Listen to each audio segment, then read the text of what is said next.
Revenge with Karen. The last time I saw Mr. Aldridge alive, he handed me a paperclip and said, "Never underestimate what holds the machine together." Then he walked into the boardroom and died 15 minutes later from a stroke so sudden, his watch kept ticking long after his pulse didn't. They didn't even call me. I found out from a Slack notification that the weekly ops sync was canceled. Man who built a $480 million operation out of 2 garages and a second mortgage died in a chair. And within 24 hours, his son-in-law, my own husband, Thomas, was emailing board members using words like continuity and transition planning. I wasn't included. Not in the emails, not in the planning, not even in the grief. At his memorial, Thomas stood next to his mother like some polished campaign duo, shaking hands and whispering with investors while I sat behind a ficus, watching my own career be surgically erased in real time. I had been Mr. Aldridge's strategist for 11 years. Quietly, invisibly, the gears behind the growth. When his back gave out during a supply chain crisis, I built the model that saved our margins. When the CTO tried to force layoffs in 2020, I rewired operations so no one got cut. Called me his North Star. Never publicly, of course. Visibility was for founders and faces, not the machinery that made it all work. So when Thomas came home 2 days after the funeral and placed an envelope on the kitchen island like he was serving divorce papers, I didn't even flinch. "It's not a demotion," he said, hands on hips like some HR puppet. "The board just thinks you could use a sabbatical, time to rest, reflect, reconnect." Reconnect with what? I asked, staring at the untouched lasagna his mother sent over, still sealed in the tin. "Yourself," he smiled like he was doing me a favor. That was the moment I knew something was rotting behind the curtain. Mr. Aldridge was barely in the ground, and my calendar was already wiped clean. My company email returned auto-replies I didn't write. I checked my ID badge, still active for now. But the writing was on the wall, and in the system logs. Day later, Linda, my mother-in-law, retired CFO and full-time scorpion in a pantsuit, called me from the founder's office phone, sipping something fizzy. "Jennifer, darling," she purred, "you built such a beautiful engine. Now let the next generation drive." I didn't respond. Just listened, memorized the smug. Now's a good time to mention, if you're still with me, that 95% of folks never hit the subscribe button. We tell these stories like clockwork, rain or shine, and hitting that like or sub, it's the closest thing we get to a raise. So if you're nodding along, maybe toss us that digital high five. Back to the circus. By the end of the week, I was officially on wellness leave. Thomas scheduled a couples massage. I scheduled a meeting with my lawyer, because Mr. Aldridge may not have trusted me with the spotlight, but he trusted me with something better. His personal file folder, the one locked in a drawer behind his desk. Tucked inside that folder, still sealed and initialed, was a thick white envelope marked Continuity Plan, activate only if necessary. I slipped it into my handbag the night of the memorial. No one noticed. While they toasted to new beginnings at the country club, I was reviewing board structures, control clauses, and signatures that hadn't seen daylight in years. Because here's the thing about being invisible, they forget you know everything. Every login, every vendor, every kill switch. They think power is a title. I knew better. Power is leverage and patience, and mine had just run out. It started with a ping. One morning, I opened my laptop to check in on the warehouse rollout schedule, something I'd built over 6 months of agony and automation, and was greeted with the cheery red message, "Access denied. Please contact your administrator." I thought maybe the VPN hiccuped. But then my calendar disappeared, followed by every document I'd ever created. 10 years of strategic planning wiped out like I'd never existed. When I called Thomas, he answered like he was already annoyed. "Babe," he exhaled, dragging the word like gum. "It's not a big deal. The board just wants to streamline. You're still technically on sabbatical, remember? Streamline," I said, already pacing. "You locked me out of the entire system. That's not a spa day, that's an erasure." Let out that little fake laugh I used to find charming. "God, Jen, you always go to DEFCON 1. Maybe if you didn't act like every change was an attack," I stopped pacing. Stared out the window at the empty lawn, the birdbath he promised to fix 3 springs ago. "You said the board made this decision. Who exactly was in that room?" I asked. "Don't be like that," he snapped. "They still appreciate your contributions, but we're evolving now." New energy, leadership style. "New leadership," I echoed. "You mean your mother?" He didn't answer, but I heard the silence twitch. Heard the clink of her glass in the background. By the time he hung up, I had one hand on a yellow legal pad and the other scrolling through LinkedIn to see who'd been promoted. 4 of my direct reports had already changed their titles. Not one of them called me. I didn't scream. I didn't call HR. I started a list. 9:42 a.m. Locked out of all internal platforms. 10:17 a.m. Operations Director my role, updated to TBD on website. 11:30 a.m. Linda spotted in the founder's office on internal Zoom call. 1:03 p.m. Thomas posts excited for new chapter. With a champagne emoji. 1:45 p.m. Wellness package from HR arrives with a stress ball and lavender candle. At 2:12 p.m., Linda called. Jennifer, she said with that brittle sugar in her voice. Don't take it so personally. You built the engine, dear. We'll take it from here. It took everything in me not to ask if she needed a manual first. I waited until nightfall to take the envelope out of the lockbox under my bed. The one marked continuity plan, activate only if necessary. My hands were steady. That surprised me. Betrayal used to rattle me. Now it just clarified the air. The envelope was thick, seal unbroken. The founder's initials in ink that hadn't faded. I didn't open it, not yet.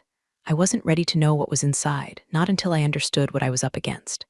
The next morning, I parked 2 blocks from Hensley, Marks & Reed, the founder's personal legal firm.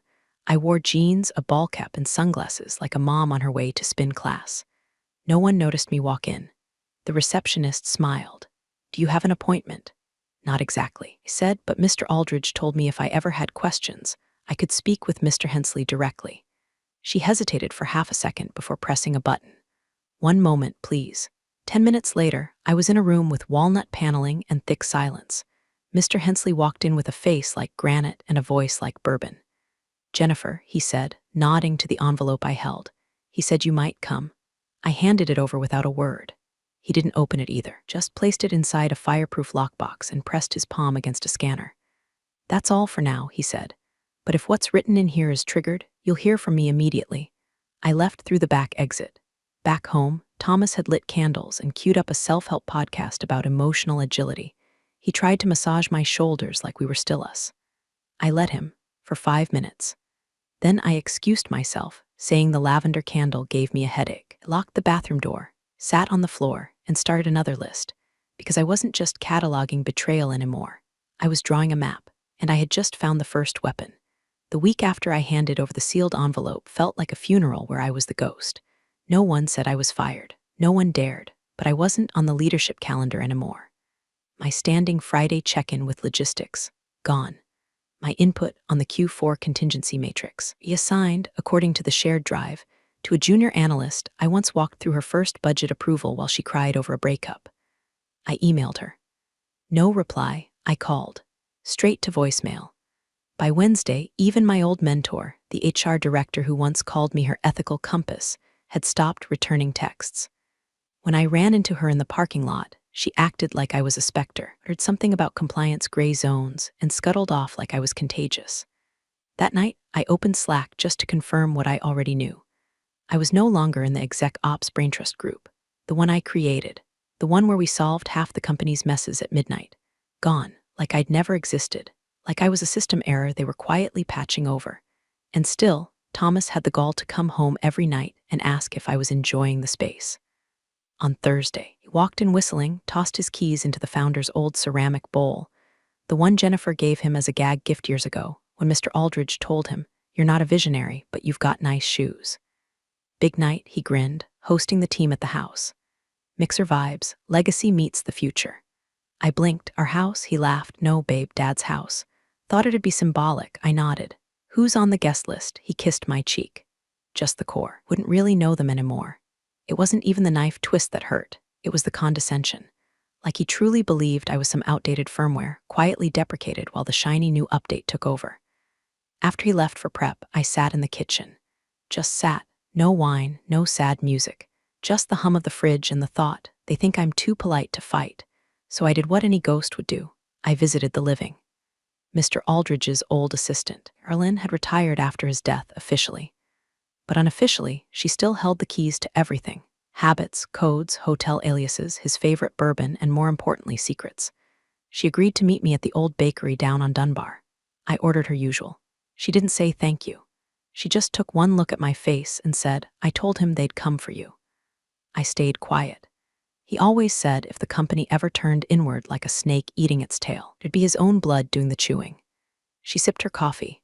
But he made sure you'd be fine. Fine how? I asked. She smiled. Not for me to say, but you'll know when it's time. Cryptic, maddening, classic Carolyn. As I stood to leave, she pulled a napkin from her purse and pressed it into my hand. On it was a name, a time, a room number at the firm. Monday, she said, show up 5 minutes early. And don't wear black. He hated black. That night, I watched the photos roll in from the cocktail mixer. Thomas, posing with Linda, and a few finance sharks who once tried to sue the founder over a warehouse lease. Toasts raised in front of the old grandfather clock. Champagne spilled on rugs that saw more integrity than the people standing on them. No one noticed the absence of the woman who'd restructured their entire vendor pipeline in 2021, personally negotiated emergency shipping deals when COVID shut down half the fleet, who held the founder's hand when he coded his legacy clause into the operational bylaws and whispered, "They'll come for me first." They didn't see me anymore, but the will did. And now the timing was lining up like a storm track, because while they were polishing glasses and practicing investor grins, I was syncing calendars. Monday morning, 9:00 a.m. Boardroom vote on new ownership alignment. Monday morning, 8:00 a.m. Jennifer Hale, private legal appointment. Conference room C, Hensley, Marks, and Reed. Storms coming, and I would not be wearing black. Friday morning, I walked into the office lobby for the first time since my wellness leave began. Not to work, my badge no longer lit green at the gate. I just wanted to see if the walls would remember me. They didn't. The receptionist, new hire named Kara, who once nervously asked me how to schedule a department-wide calendar invite, blinked like she was seeing a ghost. Can I help you?" "I'm just waiting for someone," I said, nodding toward the founder's wall, a self-congratulatory glass panel etched with names of executives past. My name wasn't there. Never had been. But it should have been right under Aldridge's. Before she could stammer out a reply, the elevator dinged, and Linda stepped out in a navy power suit that probably cost more than my entire bonus history. She was mid-laugh, flanked by 2 West Coast investors and the company's new general counsel. Finally, she was saying, "We've regained control." Jennifer was never leadership material. Aldridge was brilliant, but blind.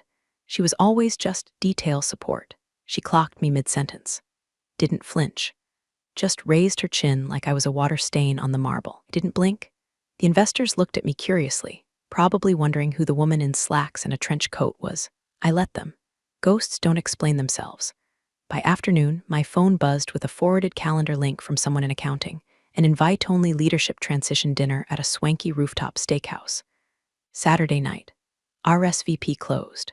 My name not on the list.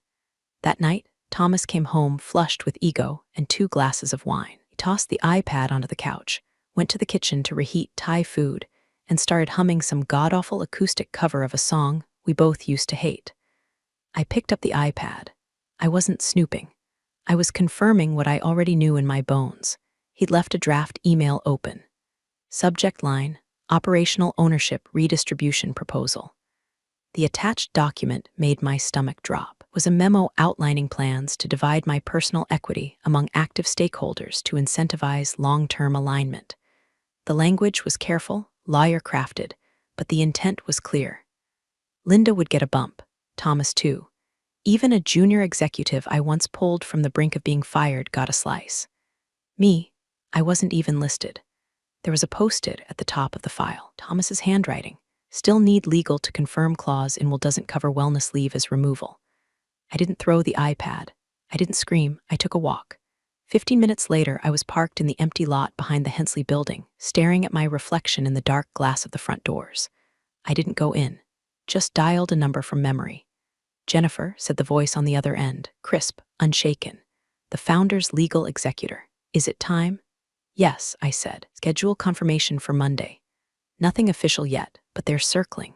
There was a pause. "Understood. Protocols will be ready." I hung up. Then opened my contacts again. This time I called someone I hoped I'd never need, Emily, head of HR compliance. The kind of woman who wore cardigans like armor and knew more about internal ethics violations than the general counsel ever would. She answered on the second ring. "Hey," I said, voice low. "Remember when we wrote that clause about non-consensual role reassignment?" "I do," she said carefully. "Why?" "Because it's not hypothetical anymore. I could hear her swallow. "Tell no one," I said. "Monday morning, just watch." "I always liked you," she whispered. "You were the only one who didn't pretend the house wasn't on fire." "It's about to be," I replied, "and I'm not grabbing a hose this time." I hung up and stared at the sky. Stars looked like they were holding their breath. Let them, because Monday, everything breathes fire. Saturday morning, I drove to headquarters one last time, not with a badge, not with a purpose anyone could see, just to confirm the full erasure had gone live. The leadership page had been updated. My photo gone, my title erased. Even the quote beneath it, which once read "Build systems that outlive you," was replaced with a smarmy line from Thomas about modern synergy. Kept the formatting, just deleted the soul. My badge, once a green pass to every room in the building, blinked red when I tried to enter the side gate. Security gave me a polite shrug and a plastic smile. "Sorry, system must have reset. You're not in the directory." I didn't argue, I just walked away. By noon, Linda was hosting what she called a strategic celebration brunch, a grotesque fusion of mimosas, legacy talk, and thinly veiled triumphalism. She posted a boomerang on her private Instagram story. A slow-motion toast beside the founder's old leather chair, with the caption, "We've restored the family vision briefcase bottle kiss." They were smiling like they'd done something noble, like burying the woman who kept the engine running through a pandemic, 3 restructures, and a hostile acquisition attempt was a sacred rite. While they sipped blood orange champagne, I was in a coffee shop across town, same table I used to meet new hires at. Back when I still believed legacy was earned, not inherited. That's when I saw her, Madison, one of the smartest interns I ever had, back in 18. She once fixed a vendor crisis before lunch and cried in the bathroom because no one noticed. I noticed. She walked in with a nervous kind of energy, spotted me, then sat like she was breaking protocol just by existing in my vicinity. "I don't have long," she whispered. "I'm technically on probation for leaking internal memos, but I thought you should have this." She slid a small black USB across the table like it was radioactive. "What is it?" I asked. "Recordings," she said. "Internal call logs, strategy sessions. One from Thursday night, you should hear it." She stood, then hesitated. "You were the only one who didn't treat me like I was temporary." Then she was gone. I waited until I got home to plug it in. Files were labeled with timestamps and shorthand codes. I went to the most recent one, 0411THLT Stratcol MP3. I hit play, Linda's voice first. "Giddy, she's not going to fight this. She doesn't have the stomach," Thomas laughed. "She's never been a fighter. That's why she was useful." Useful. I paused the clip, pressed my fingers to my temples. Not because I was angry, because I was done. They thought silence meant surrender. I was just conserving energy, building voltage. By evening, I had everything in place. I printed copies of the share redistribution draft. I attached the USB to the back of a written statement. And I compiled a master folder, black cover, sealed with a clip. I labeled it in simple, neat block letters. Continuity trigger will activation. I drove it to Hensley, Marks, and Reed myself. No courier. No email. Mr. Hensley met me in a side room. I handed it to him. He didn't ask a single question. He just said, "You understand that when we open this on Monday, it cannot be undone." I nodded once. That's the idea. He placed it inside a fireproof satchel and walked it into a temperature-controlled room behind a steel door. When he came back, he looked at me for a long time. "What should I tell them when they ask who authorized it?" he finally asked. I stood. "Tell them she did," I said, voice steady. "Woman they erased." He smiled, not kindly. "That won't narrow it down in this company. Then tell them the one who built it didn't need to raise her voice to own it." He opened the door for me. As I stepped out into the night, I could hear the party down the block, music, laughter, forks scraping porcelain. They were still celebrating. I hoped they danced. Because Monday, the lights come on. Monday morning arrived without thunder. No dramatic sunrise, no burning sky, just gray clouds and the kind of cold that wraps around your bones instead of your skin. I dressed deliberately, gray slacks, a neutral blouse, flats with silent soles. No jewelry, no war paint. I wanted to look like a question mark. The building at Hensley, Marks and Reed was quiet when I arrived at 7:55 a.m. The receptionist didn't ask who I was. She just nodded toward the hallway like she'd been briefed. Conference room C had a long mahogany table and one chair pulled out. A glass of water waited at the head. I sat. 5 minutes later, Mr. Hensley walked in. His tie was darker than usual. He said nothing. Simply nodded, then placed the black folder I had delivered on Saturday onto the table, its edges pristine. Then he reached into the side drawer of the cabinet behind him and withdrew another envelope, heavier, older, with the wax seal I recognized immediately. The founder's personal will. I didn't speak, neither did he. At 8:14 a.m., the door opened. Linda entered first, all pearl earrings and predator's calm. Thomas followed, tailored, smug, checking his phone. Behind them, 2 board members, the new general counsel, and a silent junior partner carrying a notepad like it was a shield. "Good morning," Linda said brightly, taking the seat opposite mine. "I assume this is about finalizing transfer confirmations. We're told there'd be a chance to witness the readings." She glanced toward Mr. Hensley like he was the help. Thomas grinned at me, hands in his pockets. "Babe, this doesn't have to be dramatic. We can make this clean." "I agree," I said softly. He tilted his head, confused by my stillness. Mr. Hensley cleared his throat. "Before we proceed, let the record show this meeting was initiated under continuity trigger protocol, as outlined in Exhibit J of the late founder Charles Aldridge's operational will." The room shifted. Linda's smile tightened. "I'm sorry, exhibit what?" Mr. Hensley opened the envelope. His fingers didn't tremble. He unfolded the papers, then read aloud. Clause 7G. Should internal action, overt or covert, result in the removal, reassignment, or obstruction of my named strategic successor from active operations, this clause shall activate immediately. Upon activation, said successor shall be granted controlling interest across all board decisions, voting shares, and executive authority. This override shall supersede all legacy planning, familial equity claims, and executive appointments made posthumously. He paused, looked around the room. That successor, he continued, is Jennifer Hale. Silence dropped like a trapdoor. Thomas's jaw twitched. Linda opened her mouth, then closed it. I didn't move. General counsel shifted in his seat. "That clause, that's not enforceable. Not without confirmation of removal." She was placed on involuntary wellness leave, locked out of systems, reassigned without consent, and erased from leadership directories. Mr. Hensley replied without looking up. "We have documentation, including timestamps and statements already submitted for review." "But she wasn't fired," Linda hissed. Mr. Hensley smiled faintly. "The clause says removal from strategic operations, not termination." Thomas leaned forward, palms flat. "This is insane. She didn't even know this clause existed. How can she claim control if she wasn't even aware?" I reached into my bag and pulled out the key. A small brass thing. It had sat in the back of my desk drawer for 6 years, ever since Aldridge gave it to me during an ops retreat and said, "If I ever die and people start playing musical chairs with your work, use this. It opens something that will stop the music." I slid it across the table. Mr. Hensley took it, walked to the filing cabinet in the corner, opened a drawer I hadn't seen him use before. Inside, a leather-bound ledger. The original signed operations continuity document, founder's signature, witnessed, stamped. He placed it gently beside the will. "Was activated the moment she was locked out," he said. The junior partner began writing furiously. Linda's voice cracked. "You can't be serious. This was written before we adjusted the equity. Before Thomas assumed interim CEO duties." "That's correct," Mr. Hensley said. "And now all such adjustments are frozen pending ethics review, which is also now under Jennifer's authority." I let out a slow breath, not relief, not glee, just the feeling of gravity returning to its rightful axis. I looked at Thomas. He looked like a child who just realized the steering wheel in the amusement park car doesn't actually control the ride, and the ride had just begun. Thomas's laugh was the first sound to break the silence, and it came out wrong, too loud, too sharp, like a glass cracking under heat. "You can't be serious," he said, eyes darting between me and Mr. Hensley. "This is some technicality, right? Ceremonial. There's no real authority shift happening here." The general counsel didn't answer. He just leaned back in his chair like he was trying to disappear into the upholstery.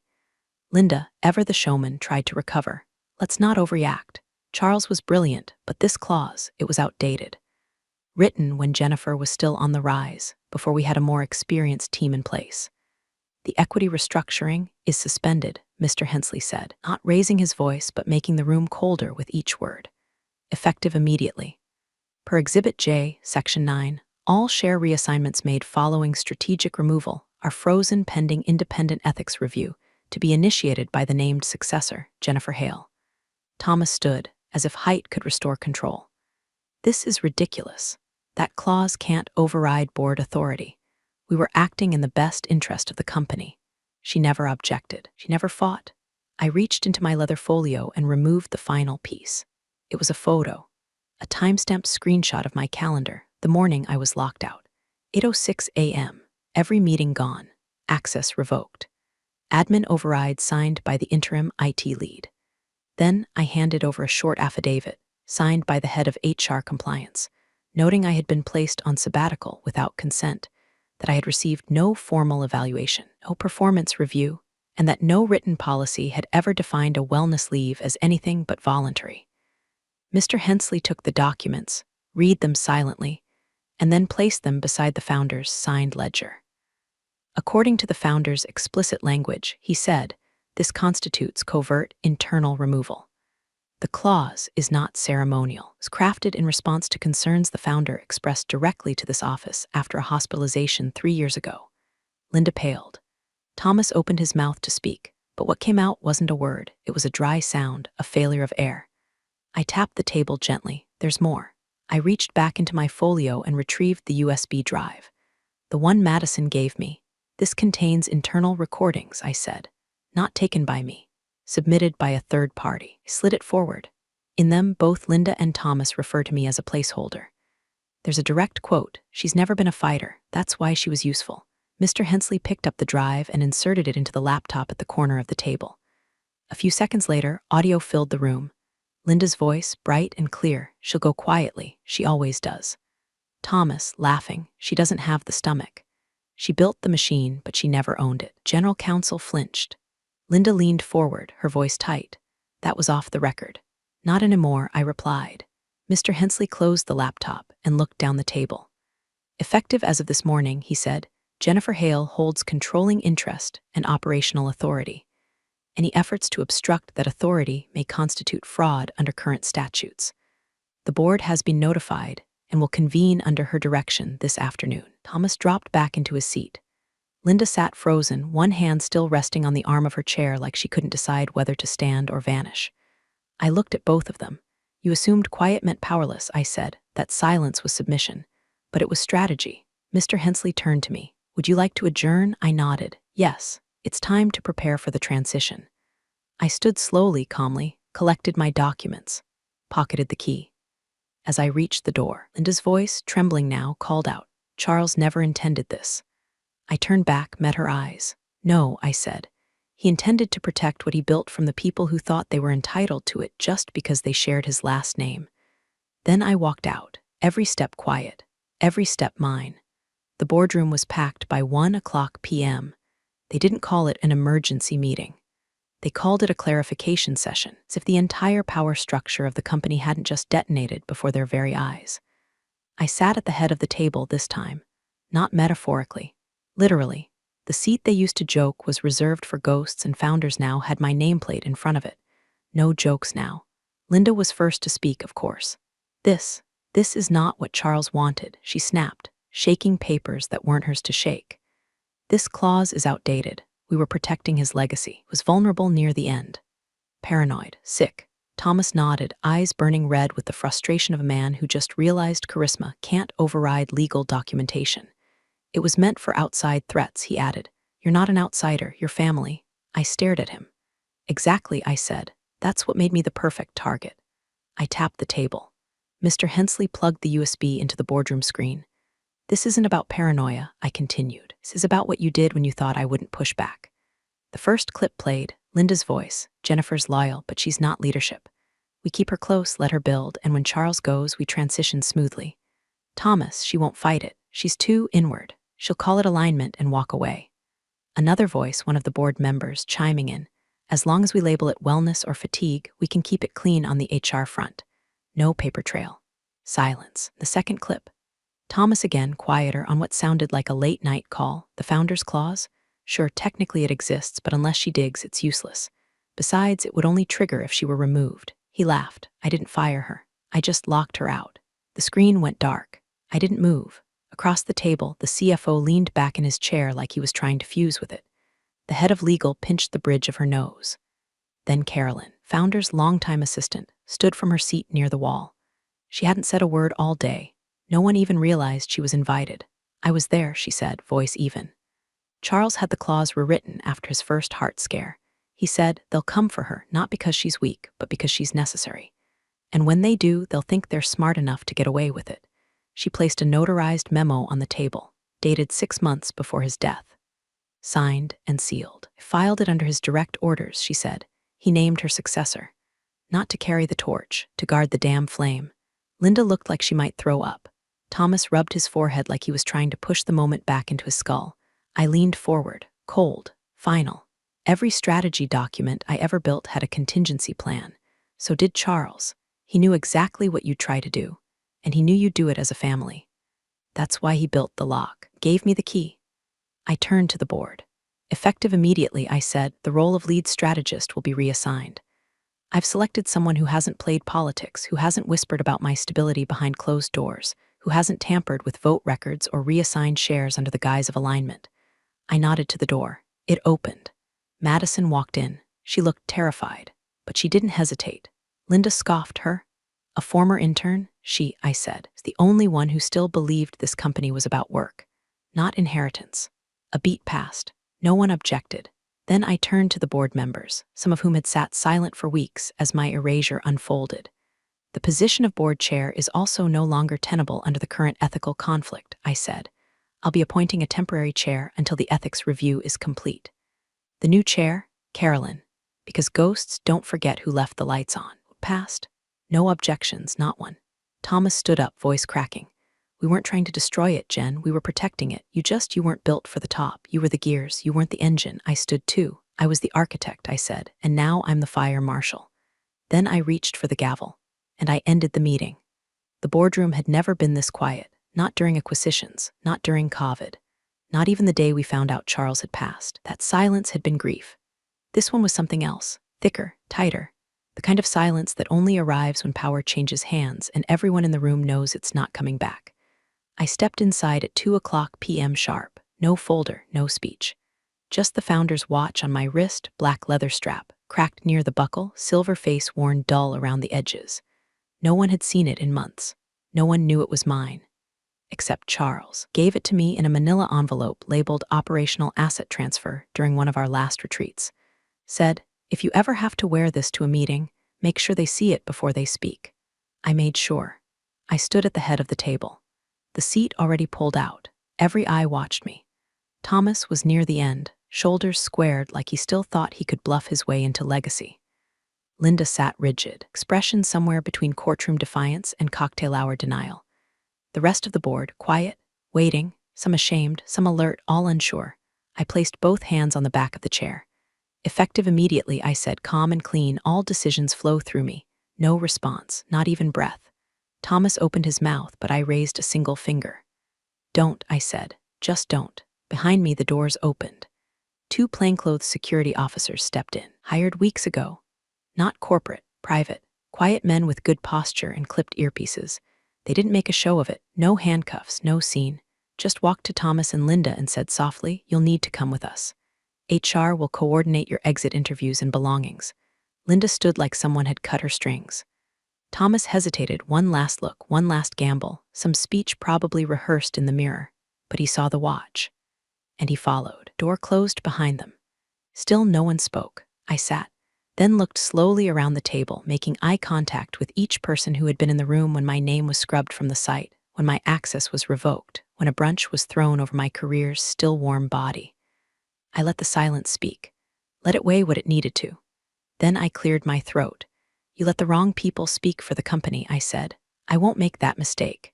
That was it. No applause, no nods, just a slow exhale, not from me, from the room. Like something had finally broken free, something old and foul and unspoken. I checked the watch. 2:06 p.m. Right on time. Appreciate you sticking around, you wise old rebels. Smash that subscribe button, or this fossil might just cause another epic fiasco.